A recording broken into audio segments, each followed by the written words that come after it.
Hey everyone, and welcome back to the channel.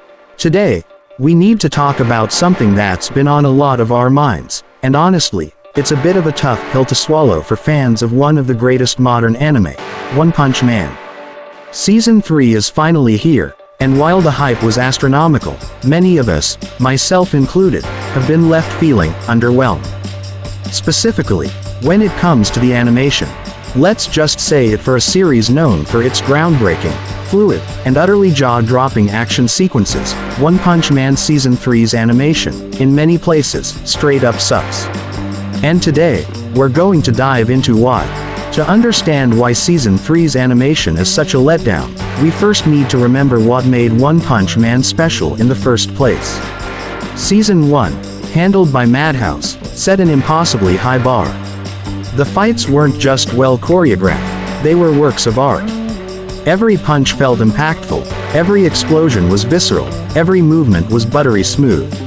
It was a masterclass in action animation, proving that Sakuga, or high-quality key animation, could elevate a series to legendary status.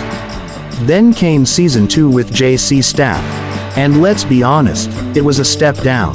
The criticism was immediate. While it had its moments, the overall consistency, fluidity, and impact just weren't there compared to Madhouse. We saw more static frames, less dynamic camera work, and noticeable dips in quality. But even with those issues, many of us held out hope, thinking, okay, they'll learn, they'll fix it for Season 3, especially with the epic arcs coming. Now we're here with Season 3, and unfortunately, it feels like we've regressed even further in some areas, or at least haven't seen the significant improvement we desperately wanted. Let's break down the core issues. Lack of fluidity and impact. The biggest sin. So many critical fight scenes, moments that should be absolutely explosive, feel static. Punches land with little weight. Characters move like stiff puppets instead of dynamic heroes and monsters. The sheer speed and power of Saitama, Genos, and other S-class heroes just isn't being conveyed. Over-reliance on stills and speed lines. Instead of animating complex movements, we're seeing an excessive amount of still frames with speed lines slapped on, or quick cuts to still images.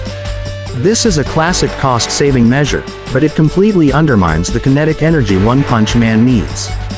Questionable CGI integration. Look, CGI isn't inherently bad, but when it's poorly integrated or stands out like a sore thumb against 2D animation, it's jarring. We're seeing moments where characters or environmental effects just don't blend, taking you right out of the action. Inconsistent character designs, off-model moments. Even outside of the action, there are instances where character designs feel inconsistent, or they're just plain off-model. For a series with such strong, iconic designs, this is a significant flaw that impacts immersion. Missed opportunities for Sakuga moments. The arcs covered in Season 3 are ripe for incredible animation. The fights against should be legendary.